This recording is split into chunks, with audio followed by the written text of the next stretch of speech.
નમસ્કાર દર્શક મિત્રો, આપ જોઈ રહ્યા છો ગુજરાત 20 ન્યૂઝ। હવે જોઈએ અગત્યના સમાચાર। ધોળકામાં કોલેજ સર્કલ પાસે ટેન્કર પલટી મારી ગયું, સદનસીબે જાનહાનિ ટળી। ખેડા બગોદરા હાઈવે પર ધોળકા ખાતે મીઠી કુઈ કોલેજ સર્કલ પાસે એક ટેન્કર પલટી મારી રોડની નીચે આવી ગયું હતું। સદનસીબે કોઈ જાનહાનિ થઈ નથી। જે સ્થળે આ અકસ્માત સર્જાયો હતો તે સ્થળ એસટીનું પિકઅપ સ્ટેન્ડ છે। શટલિયા વાહનો પણ અહીં ઊભા રહે છે। અહીં ચા નાસ્તાની લારીઓ પણ છે, પરંતુ સદનસીબે કોઈને કશું નુકસાન થયું નથી। જ્યાં આ અકસ્માત થયો છે ત્યાં વળાંક આવેલો છે, છતાં વળાંકની નિશાની દર્શાવતા બોર્ડ મૂકવામાં આવેલ નથી। અહીં રોડ ઉપર બમ્પ મૂકવામાં આવેલ નથી, એટલે સ્પીડમાં ભારે વાહન અહીંથી પસાર થાય ત્યારે અકસ્માતની શક્યતા વધી જાય છે। જો આ ટેન્કર લારી ગલ્લાવાળા ઉપર ચડ્યું હોત તો મોટી દુર્ઘટના સર્જાત, પરંતુ ઘાત ટળી છે।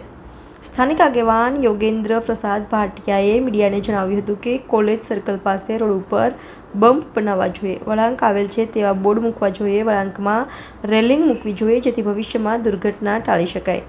દર્શક મિત્રો, તમારી આસપાસ બની રહેલી અવનવી ઘટનાઓ વિશે જાણવા માટે ગુજરાત 20 ન્યૂઝને લાઇક કરો, શેર કરો, સબસ્ક્રાઇબ કરો અને બેલ આઇકન પ્રેસ કરો, જેથી આપને નોટિફિકેશન્સ મળતી રહે।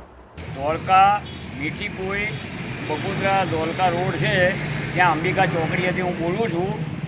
અહીં આગળ સરકારે જે નવો રોડ આરસીસી બનાવ્યો છે એ 2-3 ફૂટ ઊંચો છે। જમીન બધી દુકાનો મકાનો બધા નીચે લેવલ થઈ ગયા છે। આ રોડ બન્યો એના ઉપર નથી કોઈ બમ્પ, નથી કોઈ બોર્ડ કે નથી કોઈ રેલિંગ। અને આજે રાત્રે જે ટેન્કર એક ઊંધું પડી ગયું છે, અને સારું કે કોઈ માણસો નહોતા, નહીં કે બીજા ઘણા માણસો મરી જાત।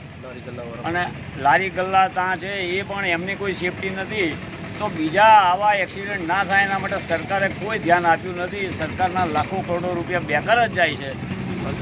અને સર્કલ જે યોગ્ય જગ્યાએ અથવા યોગ્ય રીતે હોવું જોઈએ એ પણ એમનું ધ્યાન નથી। કાંસમાં પાણી જે જવાનું હોય એમણે પાઇપલાઇન નાખી છે, એ રોડ કરતાં કાંસનું પાઇપલાઇન ઊંચી છે, તો આ પાણી જશે કેવી રીતે?